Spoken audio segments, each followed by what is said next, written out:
بسم الله الرحمن الرحيم الحمد لله رب العالمين والعاقبة للمتقين والصلاة والسلام على سيد الأنبياء والمرسلين سيدنا وحبيبنا وحبيب رب العالمين محمد وعلى آله وأصحابه ومن هدى بهديه إلى يوم الدين. قال الله تبارك وتعالى في كتابه المجيد والفرقان الحميد فأعوذ بالله من الشيطان الرجيم بسم الله الرحمن الرحيم وأن المساجد لله فلا تدعوا مع الله أحدا. وقال النبي صلى الله عليه وسلم من بنى مسجدا بنى الله له بيتا في الجنة أو كما قال صلى الله عليه وسلم. برادران اسلام، سب سے پہلے ہم رب کریم کا شکر ادا کرتے ہیں کہ اللہ رب العزت نے زمین پر آباد 700 کروڑ سے زائد انسانوں میں 200 کروڑ انسانوں کو ایمان اور اسلام کی نعمت سے مالا مال کیا، اور انہی لوگوں میں اللہ نے ہمیں شامل فرمایا. اس لیے کہ ایمان اور اسلام یہ انسان کو ملنے والی سب سے عظیم نعمت ہے. بارہا اس کا تذکرہ اپنے بیانوں میں اس لیے کیا جاتا ہے کہ ہم فتنوں کے دور سے گزر رہے ہیں، اور وقت کے گزرنے کے ساتھ ہمارے دلوں میں ایمان اور اسلام کی وقعت کم ہوتی جا رہی ہے. اس کی اہمیت ہمارے دلوں میں، خاص طور پر ہمارے نوجوانوں کے نسل میں دن بدن کم ہوتی جا رہی ہے. ہم اسلام کو اور ایمان کو جہاں اپنے لیے فخر سمجھتے تھے، بہت سارے لوگ احساس کمتری میں مبتلا ہو کر اسی ایمان اور اسلام کو اپنے لیے عار سمجھنے لگے، جبکہ یہ ایمان اور اسلام ہی وہ نعمت ہے جس کی برکت سے اللہ رب العزت ہمیں دنیا میں بھی خوشگوار زندگی عطا فرماتا ہے، اور آخرت میں بھی اللہ رب العزت اپنی رضامندی عطا فرمائے گا. لہذا ضرورت اس بات کی ہے کہ ہم سب سے پہلے اس چیز کی اہمیت کو جانیں کہ ایمان اور اسلام یہ انسان کی سب سے پہلی ضرورت ہے. یہ صرف مسلمان کی ضرورت نہیں ہے. کیوں؟ اس لیے کہ ایمان اور اسلام کی برکت سے انسان کو صحیح ڈھنگ سے زندگی جینے کا سلیقہ آتا ہے. جب تک کہ ایمان اور اسلام انسان کے پاس نہیں ہوتا ہے، اسے صحیح ڈھنگ سے زندگی جینے کا سلیقہ نہیں آ سکتا ہے. آپ دیکھیں گے کہ انسانوں کو اگر اللہ رب العزت نے انبیاء کو نہ بھیجا ہوتا اور دنیا میں ایمان اور اسلام کی محنت نہ ہوتی تو انسان کو زندگی جینے کا سلیقہ نہیں آتا. آج 21ویں صدی میں ہم زندگی گزار رہے ہیں. اس 21ویں صدی میں جس کو دنیا کی سب سے ترقی یافتہ صدی کہا جاتا ہے، جس میں ہر سورج جب بھی طلوع ہو رہا ہے لاکھوں قسم کی نئی نئی ایجادات آتی چلی جا رہی ہے. ان تمام کے تمام انسانی ترقی کا تقاضا کیا تھا کہ انسان حسن اخلاق کا پیکر ہوتا، انسان بہترین ادب کے ساتھ زندگی گزارتا. مگر عجیب ہے کہ جتنا زیادہ انسان آشائش کے سامان بڑھاتا جا رہا ہے، اتنا ہی زیادہ انسان جہالت کے دلدل میں پھنستا چلا جا رہا ہے. آپ دیکھیں گے کہ انسان پہلے اپنے ماں باپ کی خدمت کرنے کو اپنے لیے عزت اور شرف سمجھتا تھا. آج اپنے ماں باپ کو برا بھلا کہنے کو انسان عزت سمجھ رہا ہے. پہلے انسان اپنے بڑوں کا احترام کرنے کو عزت سمجھتا تھا.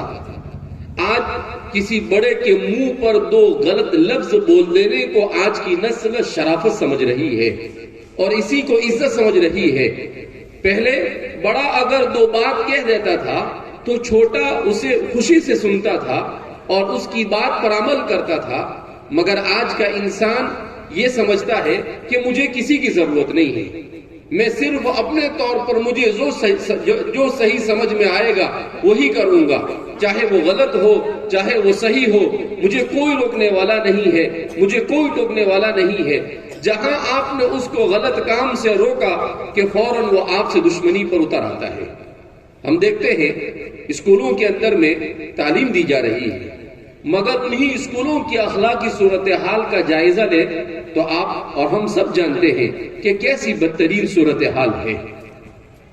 ایک تو ہمارے اس تعلیمی نظام نے ہمارے اخلاق کا جنازہ نکال دیا تھا، اور موبائل نے آنے کے بعد ہمیں گویا کے قبرستان میں پہنچا دیا۔ ہماری تہذیب و تمدن ختم ہو چکی ہے، ہم ادب اور احترام اور رسپیکٹ اور کوئی چیز ہماری زندگی میں باقی نہیں رہی۔ ہر انسان صرف ایک ہی دوڑ میں لگا ہوا ہے کہ کہاں سے اسے پیسہ مل جائے، چاہے وہ حلال کا ہو چاہے وہ حرام کا ہو، اس کا پیٹ بھر جائے، اس کا جیب بھر جائے، اس کے پاس بہترین گاڑی ہو، اس کا بہترین بنگلہ اور مکان ہو، چاہے اس کے لیے کسی کو لوٹنا پڑے یا کچھ بھی کرنا پڑے۔ آپ اندازہ لگا سکتے ہیں، آج صبح میں ایک نیوز پڑھ رہا تھا میں، تو اس نیوز میں بتایا کہ امریکہ میں آن لائن لوگوں کو بیوقوف بنا کر کتنے پیسے لوگوں سے لیے گئے، تو کہتے ہیں کہ اس ایک سال میں، صرف ایک سال میں آن لائن لوگوں سے 800 کروڑ روپے لوٹے گئے۔ کتنے کروڑ روپے لوٹے گئے؟ 800 کروڑ روپے۔ کہا کیسے لوٹتے ہیں؟ کہا کوئی بھی نمبر سے فون لگاتے ہیں اور آپ کو فلاں ہیلپ کریں گے، آپ کی فلاں مدد کریں گے، آپ کو فلاں دیں گے، اور اس کے ذریعے سے اپنے اکاؤنٹ میں نمبر منگا لیتے ہیں اور پھر جس سم سے فون کیا اس کو توڑ کر پھینک دیتے ہیں۔ اور کہا سب سے زیادہ کن لوگوں کو لوٹا گیا؟ کہا کہ 60 سال سے زیادہ عمر کے لوگوں کو لوٹا گیا۔ تو پہلے راستوں میں لوٹتے تھے لوگ، مگر آج راستوں میں لوٹتے ہوئے آپ کو نظر نہیں آئیں گے، اس لیے کہ سب کے پاس کیمرے ہو گئے، تو ڈر لگتا ہے کہ کہیں کوئی فوٹو نہ کھینچ لے۔ مگر اس لوٹ نے ایک نئی شکل اختیار کی کہ لوگوں کے اکاؤنٹ سے پیسے کو اٹھایا جا رہا ہے، لوگوں کے اکاؤنٹ کو، بینکوں کے اکاؤنٹ کو ہائی جیک کیا جا رہا ہے۔ یہ اس زمانے کی مہذب لوٹ کہتے ہیں اس کو۔ تو سائنس اور ٹیکنالوجی اور علم جس کو کہتے ہیں یہ لوگ، اس کے آنے کے بعد تو یہ ساری چیزیں ختم ہو جانی چاہیے تھے اور انسان سکون اور اطمینان کے ساتھ زندگی گزارنا چاہیے تھا، مگر نہیں ہوا۔ کیوں نہیں ہوا؟ اس لیے کہ یہ اس وقت تک نہیں ہو سکتا ہے جب تک کہ انسان اپنے خالق کے بتائے ہوئے راستے پر نہیں چلتا ہے۔ جب تک کہ اللہ کے بتائے ہوئے راستے پر انسان نہیں آتا ہے، وہاں تک کہ اس کی دنیاوی زندگی بھی سسٹم کے ساتھ نہیں گزر سکتی ہے۔ اس لیے میں اور آپ خوش قسمت لوگوں میں سے ہیں کہ اللہ رب العزت نے، ہم چاہے ایمان اور اسلام کی قدر نہیں کر رہے ہیں، مگر پھر بھی اللہ رب العزت نے ہمیں اس نعمت سے مالا مال کیا ہے۔ اس لیے ہم اللہ سے یہی کہہ سکتے ہیں، الحمدللہ الذی ہدانا لہذا وما كنا لنہتدی لولا ان ہدانا اللہ۔ قرآن کریم کہتا ہے کہ جب اہل جنت میں چلے جائیں گے، اس لیے کہ یہ دنیا کی زندگی تو بہت مختصر ہے، مرنے کے بعد کی زندگی کی بہت ساری منزلیں ہیں۔ انسان مرتا ہے، موت کے وقت سکرات کا عالم اس پر طاری ہوتا ہے، وہ ایک مستقل انسان کی زندگی کا ایک بڑا ہی پرخطر لمحہ ہوتا ہے۔ پھر اس کے بعد مر جاتا ہے، آنکھیں بند ہو جاتی ہے، لوگ تو دیکھتے ہیں کہ یہ سو رہا ہے، مگر اس کی قبر میں فرشتہ آ کر اس سے سوالات کرتا ہے، من ربک، من نبیک، ما دینک، تمہارا رب کون ہے، تمہارے نبی کون ہے، اور تمہارا دین کیا ہے۔ پھر اسی پر وقت اگر آپ نے صحیح جواب دیے تو آپ کے لیے جنت کے دروازے کھول دیے جائیں گے، اور اگر آپ جواب نہیں دے سکے، آپ کہیں گے تو بڑے آسان جواب ہے، ہر مومن مسلمان دے دے گا، ہر ایک نہیں دے دے گا، وہی دے سکے گا جس نے اپنی زندگی کو ایمان کے تقاضوں کے مطابق گزارا ہوگا، اس کی زبان سے۔ کیوں کہ اللہ کے یہاں پر چیٹنگ نہیں چلتی ہے، ہمارے یہاں امتحانوں میں چیٹنگ چل جاتی ہے، مگر وہاں کوئی چیٹنگ نہیں چلتی ہے۔ اسی لیے حدیث پاک میں ہے، نبی کریم صلی اللہ علیہ وسلم نے ارشاد فرمایا کہ اللہ قیامت کے دن کہے گا کہ جو لوگ دنیا میں میرے لیے سجدہ کرتے تھے وہ لوگ سجدے میں چلے جاؤ، تو سارے لوگ سجدے میں جانے کی کوشش کریں گے، مگر جنہوں نے دنیا میں نمازیں نہیں پڑھی ہوگی ان کی پیٹھ تخت کی طرح ہو جائے گی۔ کس کی طرح ہو جائے گی؟ تخت۔ وہ ہزار کوشش کریں گے سجدے میں جائے، مگر وہ کیوں؟ اس لیے کہ دنیا ایسا سمجھتی ہے کہ آٹومیٹک نظام یہاں پر ہے، یہاں سے زیادہ آٹومیٹک نظام اللہ کے یہاں پر ہے. وہاں کیوں؟ اس لیے کہ ہر جگہ پر اللہ رب العزت واچ لگائے ہوئے ہیں. قرآن کریم میں اللہ خود فرماتے ہیں ما يلفظ من قول الا لديه رقیب عتید، کہ انسان کیا سمجھتا ہے، وہ کہیں بھی کچھ بھی بول دے وے، کچھ بھی کہہ دے وے، اس کو کوئی دیکھنے. کہا ما يلفظ من قول الا لديه رقیب عتید، کہ زبان سے ایک ایک لفظ تم نکال رہے ہو، ایک ریکارڈ کرنے والا فرشتہ ہے جو اس کا پورا ریکارڈ کر رہا ہے. قرآن کریم میں 15ویں پارے میں اللہ رب العزت ارشاد فرماتے ہیں، عجیب اللہ رب العزت نے آیت ارشاد فرمائی جو آیت کریمہ ہمیں 21ویں صدی میں سمجھ میں آ رہی ہے. جس آیت میں اللہ کیا فرماتے ہیں کہ کل انسان الزمناہ طائرہ فی عنقہ ونخرج له یوم القیامت کتابا یلقاہ منشورا. انسان کیا سمجھتا ہے کہ کیا ہو رہا ہے دنیا میں، جو کرنا ہے کر لے، کچھ ہوتا نہیں ہے. اللہ فرماتے ہیں کل انسان الزمناہ طائرہ، ہر انسان کے ساتھ ہم نے طائرہ لگا رکھا ہے. اب سوال پیدا ہوتا ہے کہ یہ طائرہ کیا ہے؟ ہمارے زمانے میں طائرہ یہ عربی زبان کا لفظ، اس کے معنی آتے ہیں اڑنے والا. اس کے معنی کیا آتے ہیں؟ کسی زمانے میں ہمارے مفسرین کو اس کے سمجھانے میں بڑی تکلیف ہوئی، مگر آج ہمارے لیے اس کا سمجھنا آسان ہو گیا. کل انسان الزمناہ طائرہ، اللہ فرماتے ہیں ہر انسان کے ساتھ ہم نے ایک ڈرون لگا رکھا ہے. وہ کیا کرتا ہے؟ تمہاری زندگی کی ہر چیز کو ریکارڈ کر رہا ہے. ہمارے انسان کے بنائے ہوئے ڈرون کے اندر میں اور اللہ کے ڈرون میں فرق ہے. انسان کا بنایا ہوا ڈرون اس کو چارجنگ کی ضرورت ہے، اس کو مشین کی ضرورت ہے.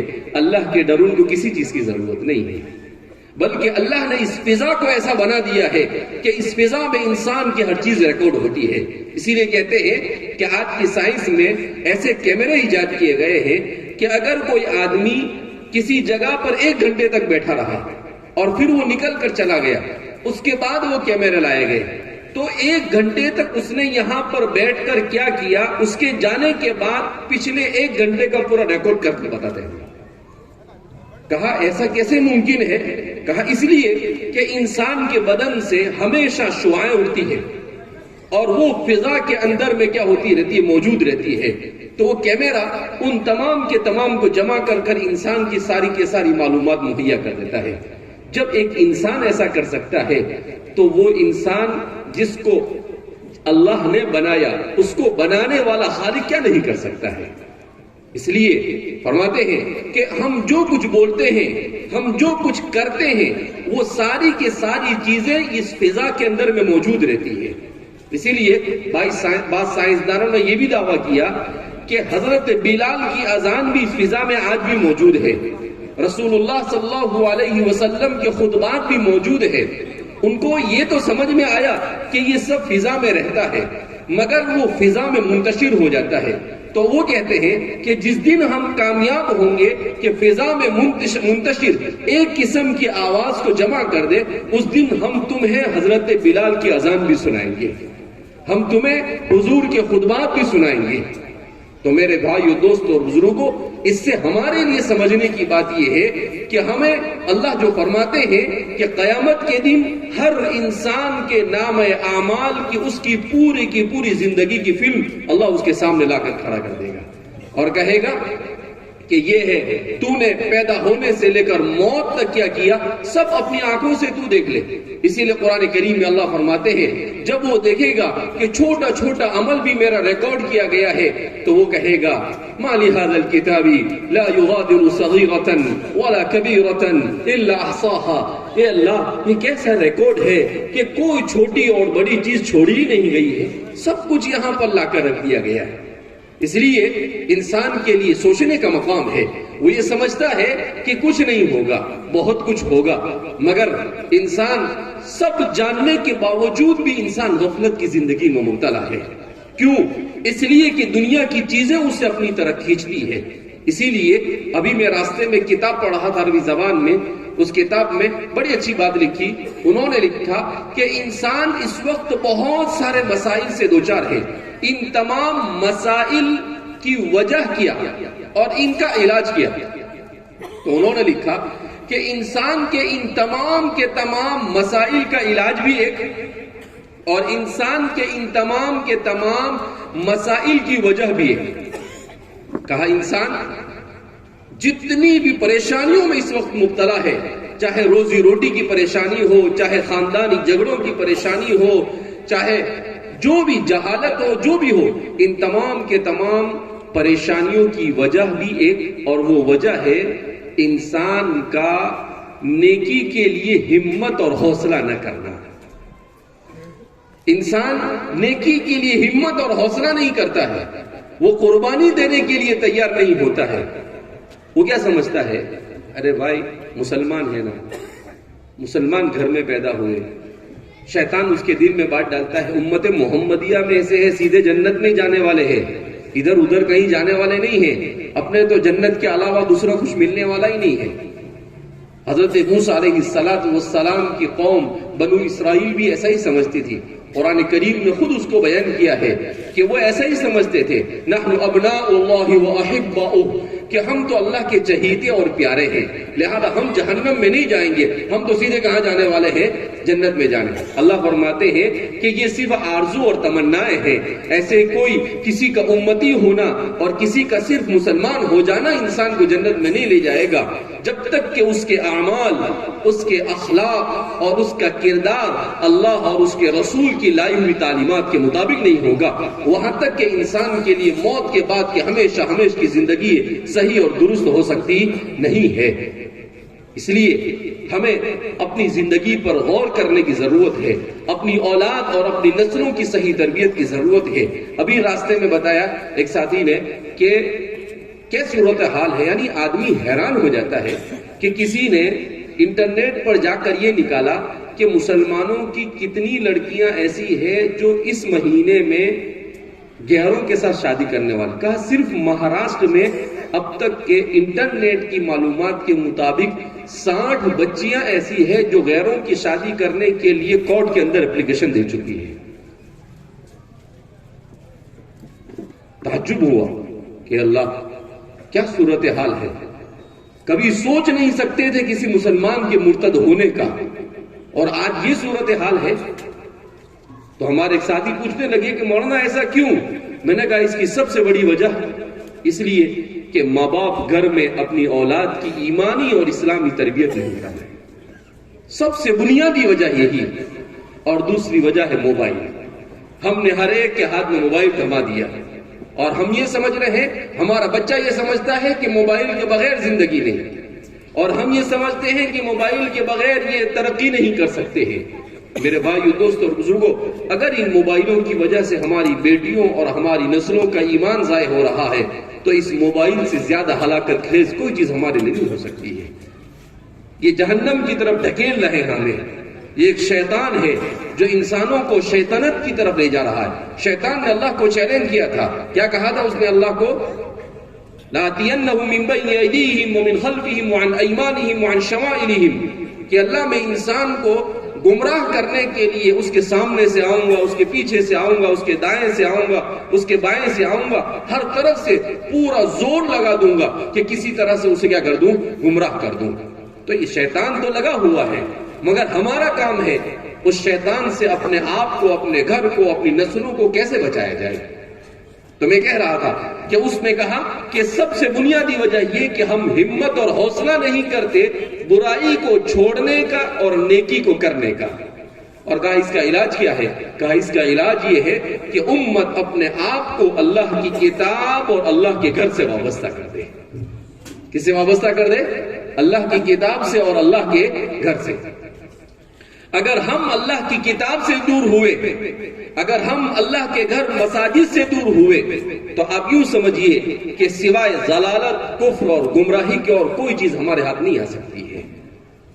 تو اس لیے کہا کہ قرآن اللہ کے رسول صلی اللہ علیہ وسلم کو دنیا میں ہدایت لے کر بھیجا گیا۔ آپ صلی اللہ علیہ وسلم کو جب ہادی بنایا تو سب سے پہلے آپ پر کس چیز کو نازل کیا گیا؟ قرآن کریم کو نازل کیا گیا۔ اقرأ بسم ربك الذي خلق خلق الإنسان من علق اقرأ وربك الأكرم الذي علم بالقلم علم الإنسان ما لم يعلم. ایسی خوبصورت 5 آیتیں نازل کی کہ جس نے پوری انسانیت قیامت تک کے انسان اس سے رہنمائی لے سکتا ہے.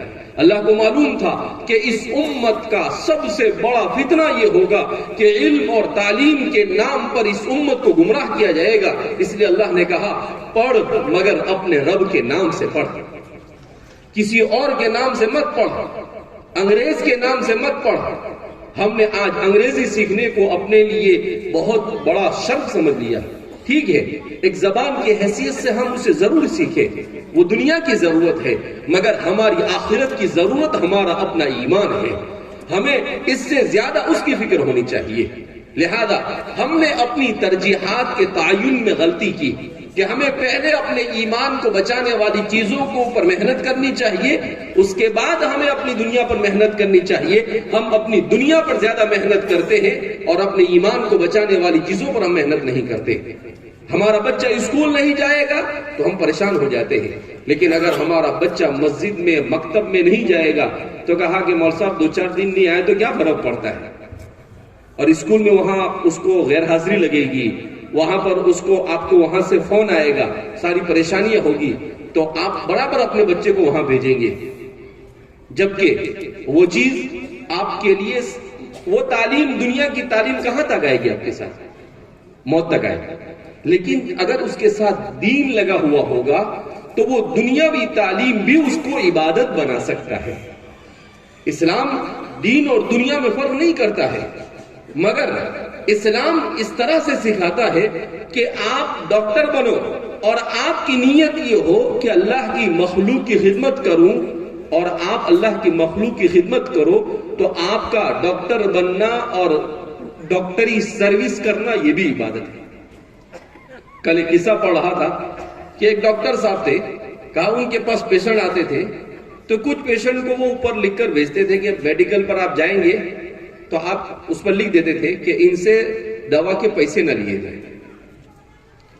لوگوں کو تعجب ہوا کہ تو کچھ لوگوں نے دیکھا کہ جس پر ابو بکر لکھا ہوتا ہے پیشنٹ کے نام پر, جس پر عثمان, علی اور عمر, جس کے فاطمہ, خدیجہ, تو جہاں پر خلفاء راشدین کا نام لکھا ہو, جہاں پر حضرات امہات المؤمنین اور حضور کی بیٹیوں کا نام لکھا ہو, تو ان سب کو ڈاکٹر اپنی طرف سے دوا دیتا ہے.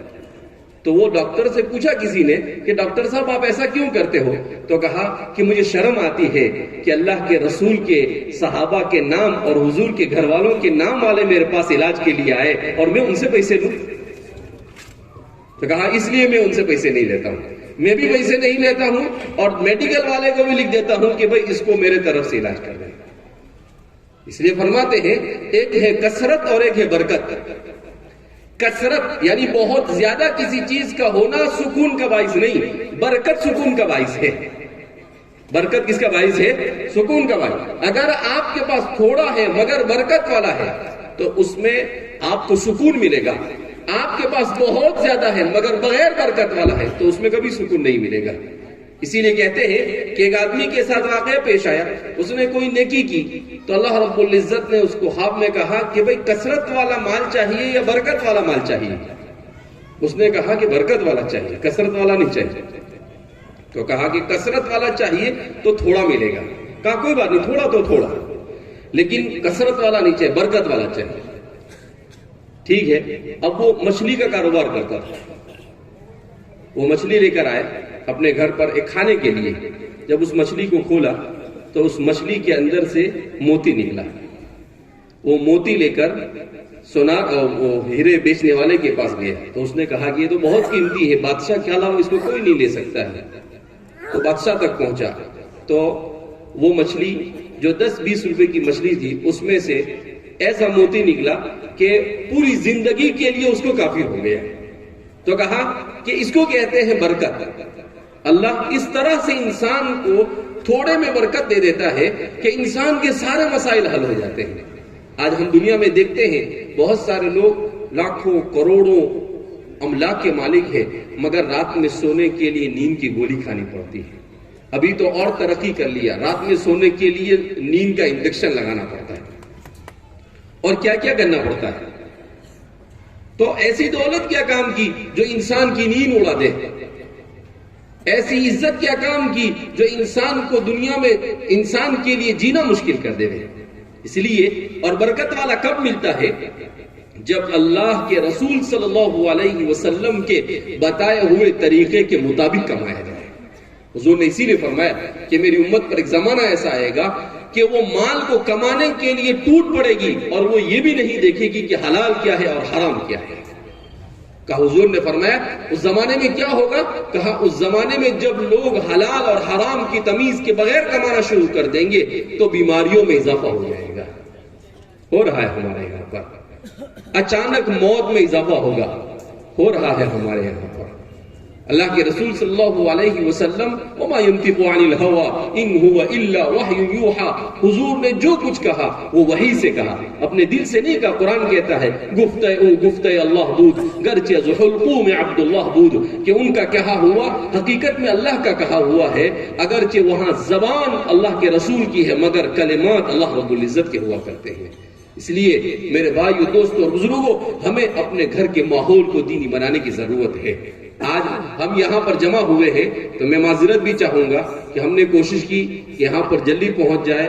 کل بخار آ گیا رات میں تو ڈاکٹر آئے، ڈاکٹر نے کہا کہ مولانا آپ کل سفر کر سکتے نہیں ہیں.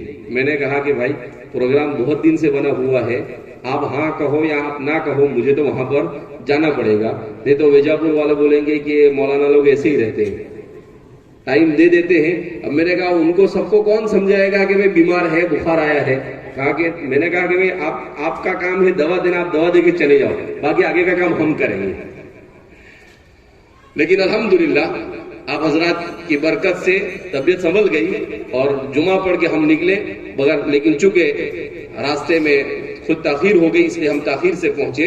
تو ہم ایک مقصد سے یہاں پر جمع ہوئے ہیں اور وہ مقصد کیا ہے کہ دیکھو مسجد یہ اللہ کا گھر ہے. مسجد کس کا گھر ہے؟ خیر بقاء الارض مساجدها. اللہ فرماتے ہیں کہ دنیا میں زمین کے ٹکڑے بہت ہیں مگر زمین کا بہترین ٹکڑا وہ ہے جہاں پر اللہ کا گھر بنایا جائے. وشر بقاء الارض اسواقها، اور بدترین وہ جگہ ہے جہاں پر بازار اور مارکیٹ ہو. آج امت میں الٹا ہو گیا، مسجد سے بھاگنے کی کوشش کرتی ہے اور بازار میں بیٹھے رہنے کی کوشش کرتی ہے. جبکہ اس حدیث کا تقاضا یہ تھا کہ مسجد میں اپنا وقت زیادہ دینا چاہیے تھا اور مارکیٹ میں کم دینا چاہیے تھا. مگر ہمارے اوپر دنیا ایسی مسلط ہو گئی ہے کہ حضور نے فرمایا خیر بقاء الارض مساجد. کیوں مسجد سب سے اچھی جگہ؟ اس لیے کہ مسجد یہ بنا ہے سجدہ سے. سجدہ کے معنی عربی زبان میں آتے سجدہ کرنا. مسجد کے معنی کیا؟ سجدہ کرنے کی جگہ. نماز جو ہم پڑھتے ہیں اس پوری نماز کی روح کیا ہے؟ سجدہ. جیسے انسان کا جسم ہے اور اس کی روح ہے، تو انسان روح اگر نہیں ہے تو انسان کا جسم کسی کام کا ہے نہیں ہے. ایسے ہی اگر مسجد یعنی بستی ہے اور وہاں بس مسجد نہیں ہے تو وہ بستی مسلمان کی کسی کام کی نہیں ہے، اس لیے کہ وہ روح کے بغیر کی وہ مردہ بستی ہے. میں نے جب پوری لسٹ ابھی پڑھی میں نے گاڑی کے اندر میں کہ وہ مرتد ہونے والی لڑکیاں کون کون سی ہے، تو وہ ایسے علاقوں سے تعلق رکھتی ہے ہمارے مہاراشٹر کی جن علاقوں میں مسلمان اقلیت میں ہیں، جہاں مسلمان ایسی جگہ پر رہتے ہیں جہاں مسجدیں نہیں ہیں، ایسی جگہ پر رہتے ہیں جہاں مدرسے نہیں ہیں، ایسی جگہ پر رہتے ہیں جہاں پر دین کے کام نہیں ہوتے ہیں. ماحول بڑی خطرناک چیز ہے. اچھا ماحول ملتا ہے تو ہماری نسلوں کا ایمان بچتا ہے. اس لیے آج کے زمانے میں ہندوستان میں مسلمانوں کی ایک سب سے بڑی ضرورت یہ ہے کہ مسلمان اپنے علاقوں کے اندر میں اپنوں میں اپنے بچوں کے ساتھ رہے تاکہ ان کا ایمان محفوظ رہے. یہ بھی اس وقت کی ضرورت ہے، اس لیے کہ ہم جیسوں کے ساتھ رہیں گے، کیونکہ ہم 24 گھنٹے گھر میں نہیں رہ سکتے بچوں کے ساتھ. تو اب ہم اگر غیروں میں رہیں گے تو ہمارے بچے کہاں جائیں گے؟ ان کے بچوں کے ساتھ کھیلیں گے، ان کے بچوں کے ساتھ. ابھی ایک ویڈیو آئی تھی کچھ دنوں پہلے، کچھ بچیاں ہیں، ان سے پوچھا کہ مسلمان بچیاں ہیں کہاں جاتی ہو؟ کہا فلاں اسکول میں جاتی ہے. کہا کیا سکھاتے ہیں؟ کہا کھاتے وقت یہ سلوگن پڑھنا، اور وہ پورے غیر کے سلوگن پڑھ کے سنا رہی ہے. تو یہ افسوس کا مقام ہے ہمارے لیے کہ ماں باپ کو یہ بھی نہیں معلوم کہ ہمارے بچے اسکول میں جا کر کیا کر رہے ہیں۔ اور آج جو نئی ایجوکیشن پالیسی آ رہی ہے، یہ نئی ایجوکیشن پالیسی جو ہے یہ ہمارے لیے بڑی خطرناک ہے۔ اس پوری پالیسی کے اندر میں دیومالائی چیزوں کو پڑھایا جائے گا، پوری تاریخ کو چینج کرنے کی کوشش کی جا رہی ہے، مگر مسلمان کو ڈرنے اور گھبرانے کی ضرورت نہیں۔ ہمیں ضرورت اس بات کی ہے کہ ہم اس کا مقابلہ کیسے کریں، ہم اپنے گھروں کا ماحول کیسے ایمانی اور اسلامی بنائیں، کیسے ہم اپنے نوجوانوں کو مساجد سے جوڑیں، کیسے ہمارے نوجوانوں کی دینی تربیت کی ہم فکر کریں۔ اگر ہم یہ کر لیں گے تو دنیا کی طاقتیں کچھ بھی کر لیں، لیکن وہ ہمارا بال بیکا کر سکتی نہیں ہے۔ لیکن سب سے پہلے ہمیں اپنے اور اپنے نسلوں کے ایمان کو بچانے کے لیے کوشش اور فکر کرنے کی کیا ہے۔ اگر ہم بے فکر ہو جائیں گے تو معمولی سازشیں بھی ہمارے لیے ایمان کے ضائع ہونے کا کیا بن جائے گا، ذریعہ بن جائے گا۔ اس لیے مومن کیسا ہوتا ہے؟ بالکل چست ہوتا ہے۔ اسے ہمیشہ پتہ ہونا چاہیے کہ دنیا میں ہمارے خلاف کہاں پر کیا کیا جا رہا ہے اور ہمیں اس کا مقابلہ ایمان کی طاقت کے ذریعے سے کیسے کرنا ہے۔ قرآن میں اللہ نے کہہ دیا ہے وَمَكَرُوا وَمَكَرَ اللَّهُ وَاللَّهُ خَيْرُ الْمَاكِرِينَ کہ جتنے بھی دشمنان اسلام ہے وہ بھی سازشیں کر رہے ہیں اور اللہ بھی ان کے مقابلے میں ان کی سازشوں کا توڑ تیار کر رہا ہے، اور اللہ سے بہتر کوئی توڑ کرنے والا نہیں ہے۔ اگر ہمارا تعلق اللہ سے مضبوط ہوگا، اگر ہمارا تعلق قرآن سے مضبوط ہوگا، آج ہم قرآن ہی نہیں پڑھتے، نہ ہمارے گھروں میں قرآن پڑھا جاتا ہے، نہ قرآن سمجھا جاتا ہے، نہ قرآن پر عمل کرنے کی کوشش اور فکر کی جاتی ہے، تو ظاہر سی بات ہے کیسے چلے گا؟ قرآن ہی تو ہے سب کچھ۔ اس لیے ہمارے گھروں میں ماحول ہونا چاہیے۔ میں کل پرسوں شیرپور میں تھا تو میں نے قصہ سنایا، آپ کو بھی سنا دوں۔ چھوٹا سا قصہ ہے کہ عرب ملکوں کے کسی ایک جگہ کا، میں عربی زبان میں قصہ پڑھ رہا تھا، تو اس میں لکھا کہ ایک نوجوان کسی با پردہ عورت پر کہیں پر اس کی نگاہ پڑ گئی، تو اس نوجوان نے یہ ارادہ کیا کہ میں کسی طریقے سے اس لڑکی سے شادی کروں۔ اب معلوم کرنے پر پتا چلا کہ وہ مسجد ہے، اس مسجد کے امام صاحب کی لڑکی ہے، اور مسجد کے امام صاحب نیک اور صالح آدمی ہیں۔ اب کہا کہ میں تو ایسا نیک صالح ہوں نہیں، تو مجھے تو وہ لڑکی دیں گے نہیں۔ تو اس نے کیا کیا، پہلی صف میں نماز پڑھنا شروع کر دیا۔ 1-1.5 سال تک پہلی صف میں برابر نماز پڑھے، قرآن پڑھے، یہ سب کچھ کرے۔ اس نے ایک قسم کا ڈھونگ کیا اس نے، تو امام صاحب کی نظر میں آیا کہ بھئی ہاں اچھا آدمی ہے۔ اس کے بعد اس کے والدین نے جب کہا کہ بیٹا شادی کرنے، تو کہا کہ امام صاحب کی لڑکی سے شادی کرو۔ تو امام صاحب کو جب پیغام دیا تو کہا کون بچہ؟ کہا کہ وہ پہلی صف میں جو نماز پڑھتا ہے، جو قرآن پڑھتا رہتا ہے۔ تو انہوں نے کہا ٹھیک ہے، اچھا ہے، بڑا نیک صالح بچہ ہے، شادی کر دو اس کے ساتھ۔ وہ شادی ہو گئی۔ شادی ہونے کے کچھ دنوں کے بعد اس نے داڑھی نکال دی، پھر کچھ دنوں کے بعد نماز چھوڑنا شروع کر دیا۔ تو وہ بچی چونکہ ایک عالم کے گھر سے تھی، لہذا اس نے کہا کہ بھائی یہ کیا ہے؟ تو پھر اس نے کہا کہ میں نے تو تم سے شادی کرنے کے لیے سب ڈھونگ کیے تھے، ورنہ میں کوئی نیک صالح آدمی ہوں نہیں۔ تو بچی نے کہا کہ ٹھیک ہے، اگر آپ نیک صالح نہیں ہیں تو میں آپ کے ساتھ زندگی نہیں گزار سکتی ہوں، میں چلی میرے گھر پر۔ یہ کہہ کر وہ گھر پر آ گئی، اپنے والد کو پورا قصہ سنایا اور کہا کہ میں اس نوجوان کے ساتھ رہ سکتی نہیں ہوں کیونکہ دین نہیں ہے۔ اور حضور نے فرمایا کہ شادی کی جاتی ہے یا تو مال کو دیکھ کر، یا حسن و جمال کو دیکھ کر، یا دین کو دیکھ کر، یا حسب و نسب کو دیکھ کر۔ میں نے اور آپ نے دین کو دیکھ کر اس کا شادی۔ اب جب اس کے پاس دین نہیں ہے تو میں کیوں اس کے پاس رہوں گی؟ یہ ہے تربیت۔ والدین نے گھر میں تربیت ایسی کی۔ اب وہ نوجوان کا دل اس کے ساتھ لگ گیا تھا، تو نوجوان نے کیا کہا، کیا کرے؟ اس نے کہا کہ جادو ٹونا کے ذریعے سے کچھ نہ کچھ کر کر اس کو میں چھوڑوں گا نہیں۔ اب وہ جادوگر کے پاس گیا اور جادوگروں سے کہا کہ بھئی آپ جتنے پیسے چاہے دے دیں گا، لیکن آپ کچھ بھی کر کے یہ واپس میرے پاس آ جائے ایسا کیجیے۔ اور خوب پیسہ لیا جادوگر نے، لیکن بہت کوشش کے بعد بھی کچھ ہوا نہیں۔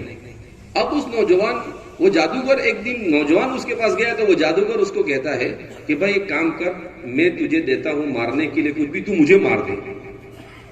اس نے کہا کہ بھائی کیوں؟ میرے تو کام نکالنا ہے، تجھ سے میں کیوں ماروں گا تجھے؟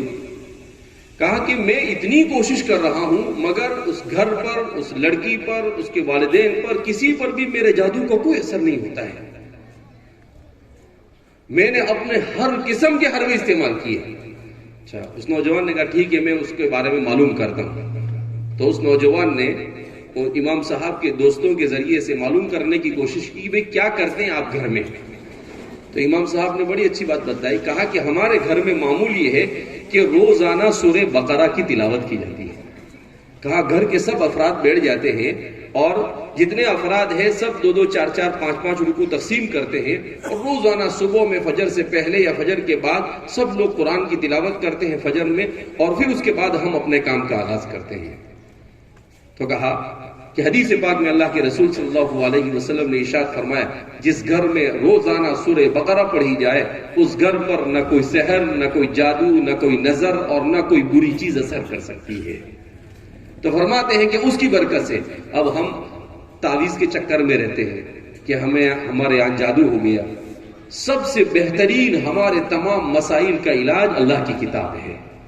ہم اپنے گھروں میں قرآن کو پڑھنا شروع کر دیں گے تو ہمارے آدھے مسائل نہیں پورے مسائل حل ہو جائیں گے، دین اور دنیا کے تمام مسائل حل ہو جائیں گے. تو اس لیے اپنے آپ کو کتاب اللہ سے جوڑنے کی ضرورت ہے. دوسرے نمبر پر مساجد کا جیسا کہ میں نے بتایا کہ جیسے نماز کی روح سجدہ ہے، اسی کو لے کر کہا کہ مسجد وہ جگہ جہاں پر سجدہ کیا جاوے. اب جہاں پر اللہ کے لیے سجدہ کیا جاوے ظاہر سی بات ہے اس سے بہتر تو اور کوئی جگہ ہو نہیں سکتی ہے. اس لیے کہ خیر بقاع الارض مساجدها. حضرت عثمان بن عفان رضی اللہ تعالیٰ عنہ کے بارے میں آتا ہے کہ حضرت عثمان بن عفان رضی اللہ تعالیٰ عنہ نے دیکھا کہ مسجد نبوی ناکافی ہو رہی ہے. کیوں؟ اس لیے کہ چھوٹی سی تھی. اللہ کے رسول صلی اللہ علیہ وسلم کے زمانے میں مسجد، حضرت عثمان کے زمانے میں بڑی تعداد میں لوگ مسلمان ہوئے، مدینہ میں آ کر آباد ہوئے، تو آپ نے مسجد کو بڑا کرنے کی کوشش کی. تو کچھ لوگوں نے کہا کہ حضور کے زمانے کی بنائی ہوئی مسجد کو آپ توڑیں گے. حضرت عثمان بن عفان رضی اللہ تعالیٰ عنہ نے کہا کہ اللہ کے رسول صلی اللہ علیہ وسلم نے ارشاد فرمایا من بنا مسجدا بنا اللہ له بیتا فی الجنہ، کہ جو شخص اللہ کا گھر بنائے گا، جو اللہ کا گھر بن رہا ہوگا اس میں تعاون کرے گا اللہ کی رضا کے خاطر، اللہ اس کے لیے جنت میں گھر بنائے گا. حضرت ابو ہریرہ رضی اللہ تعالیٰ عنہ فرماتے ہیں کہ اگر کوئی چڑیا کے گھونسلے کے برابر بھی مسجد بنائے گا تو اللہ جنت میں اس کو پورا بنگلہ عطا فرمائے گا. تو ہمارے محدثین فرماتے ہیں کہ بھئی چڑیا تو چھوٹی سی آتی، اتنا سا اس کا گھونسلہ ہوتا ہے، اس کے برابر بنانے سے کیسے ثواب ملے گا؟ تو کہا کہ ایک آدمی ہے، اس کی حیثیت نہیں ہے کہ وہ 5,000 روپے دے سکے، اس کی حیثیت اتنی ہے کہ وہ 500 روپے دے سکے. کہا اس نے اللہ کا گھر بن رہا ہے 500 بھی دے دیا تو اس کو بھی اللہ جنت میں بنگلہ عطا فرمائے گا. تھوڑا سا اپنی حیثیت کے مطابق جتنا حصہ لیا، کیونکہ اللہ کے خزانے میں کمی تھوڑی ہے. اللہ کے خزانے میں کوئی کمی نہیں. جنت میں ایک جنتی کو جو سب سے ادنا جنتی ہوگا اس کو جو جنت دی جائے گی وہ ہماری اس دنیا سے 70 گنا بڑی ہوگی. جو سب سے لاسٹ درجے کا جنتی ہوگا اس کی جنت کتنی بڑی ہوگی؟ ہماری اس دنیا سے 70 گنا بڑی ہوگی.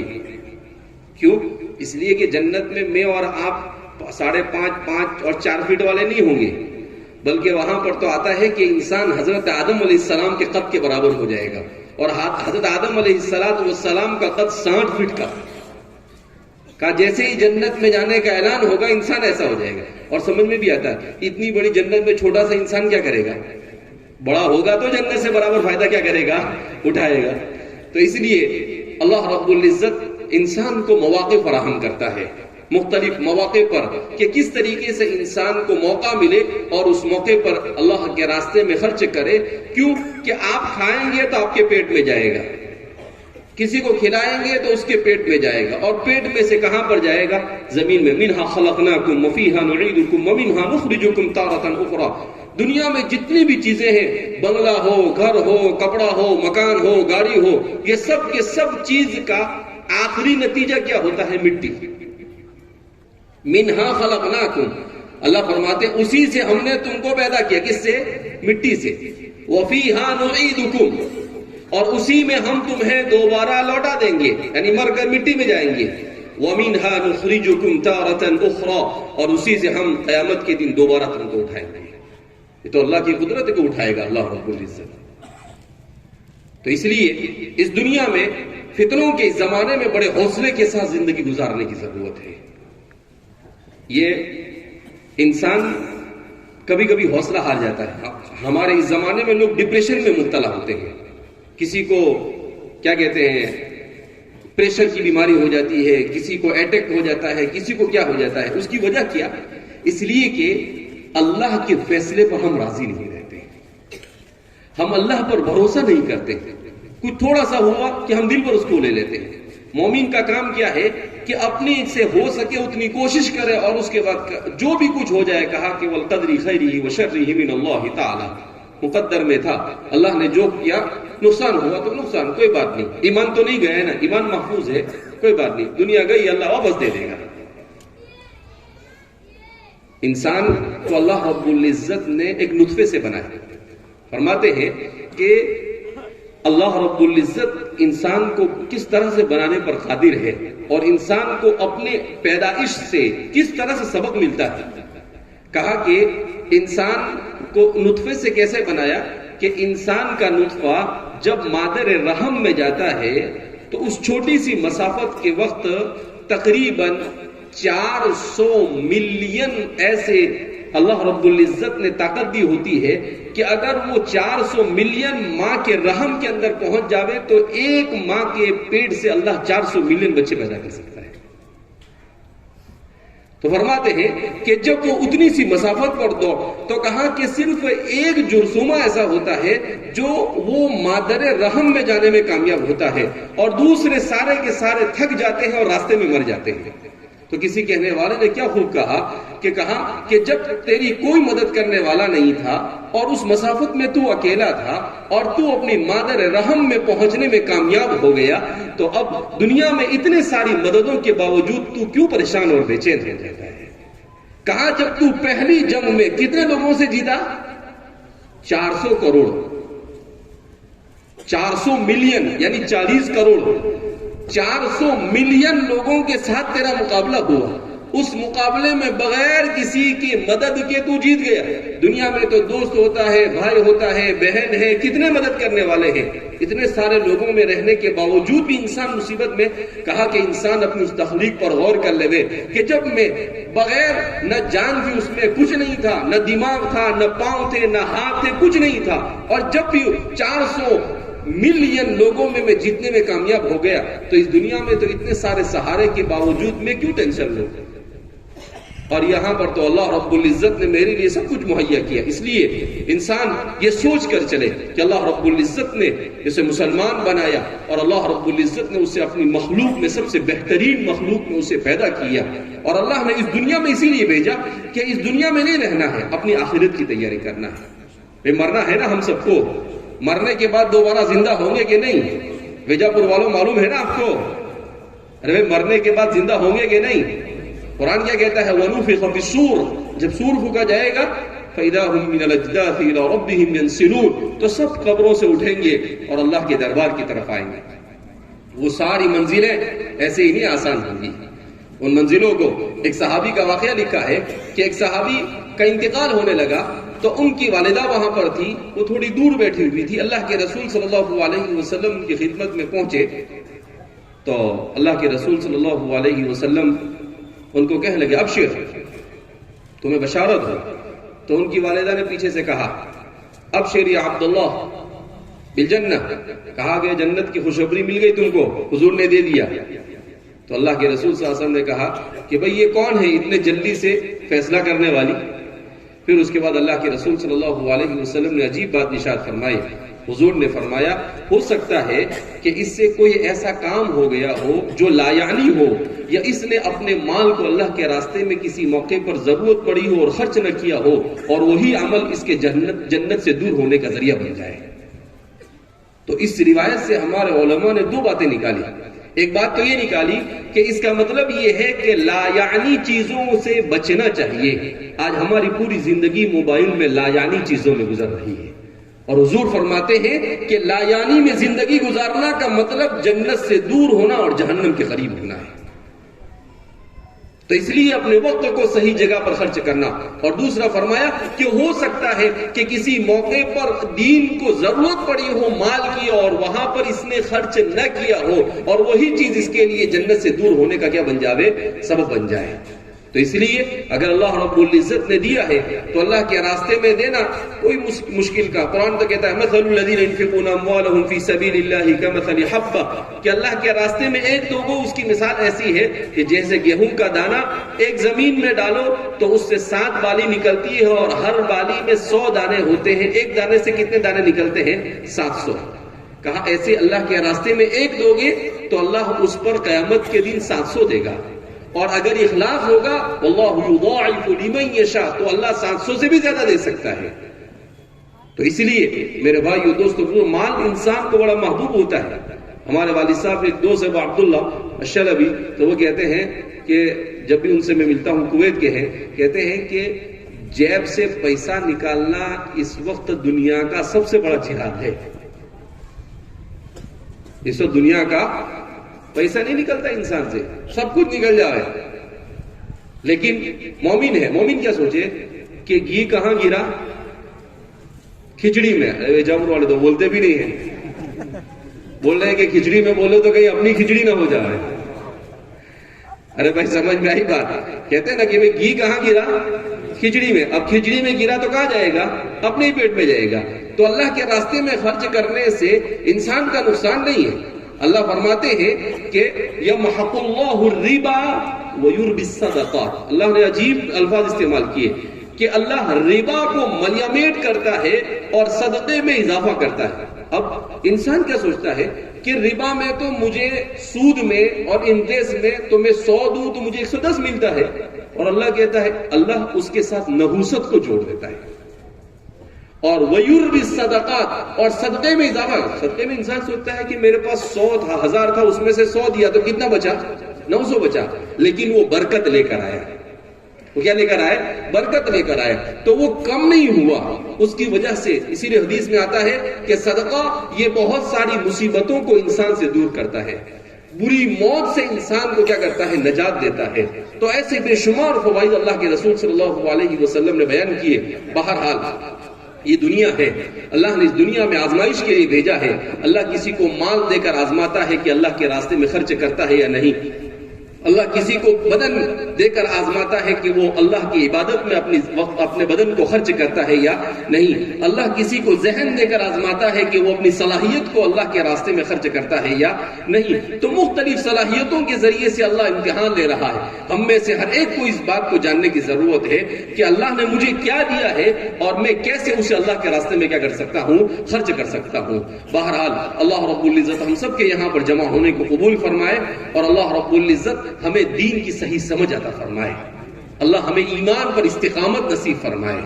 اس لیے کہ ایمان کے ساتھ گئے میرے بھائیو دوستوں اور بزرگوں تو کامیاب ہو گئے.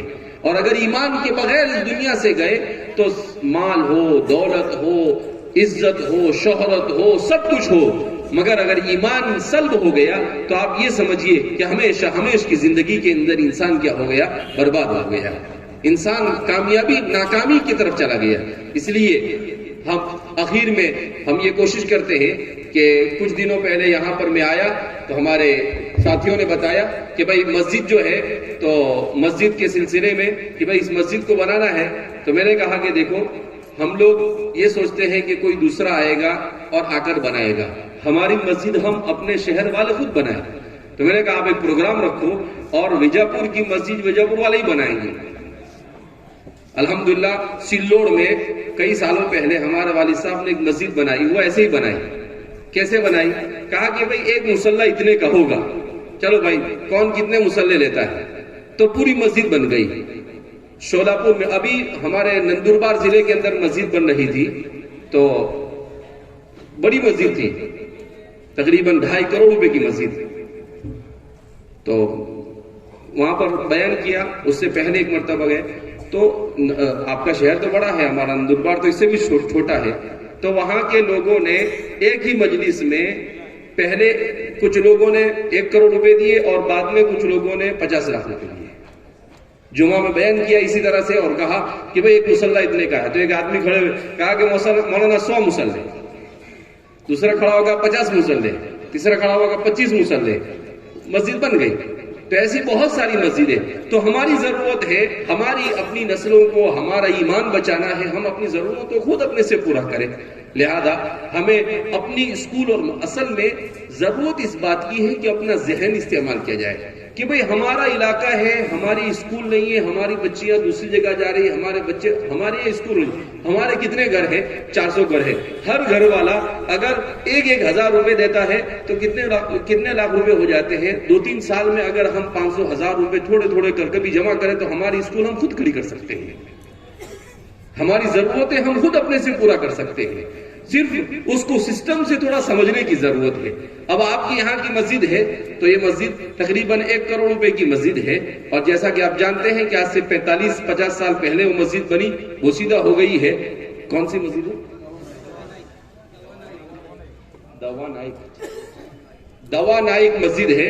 تو اس مسجد کو، اس کی تعمیر کی ضرورت ہے، تو امید کرتے ہیں کہ انشاءاللہ آپ حضرات بھی تعاون کریں گے۔ تو ہم نے اس کا جو خرچ نکالا تو تقریباً 600 مصلے اس میں ہوتے ہیں، اور ایک مصلہ 15,000 روپے کا۔ ایک مصلہ کتنے کا ہے؟ 15,000 روپے کا۔ 15,000 روپے کا ایک مصلہ ہوتا ہے۔ تو 2 شکل ہے کہ کوئی آدمی ذہن میں آئے کہ آپ کے والدین یا آپ کے رشتہ داروں میں سے آپ کے کسی میں سے کسی کا انتقال ہو گیا ہے، ان کے ایصال ثواب کا بھی وہ ذریعہ بن سکتا ہے، تو آپ جس کو استطاعت دی اللہ نے وہ مصلہ دے سکتا ہے، اور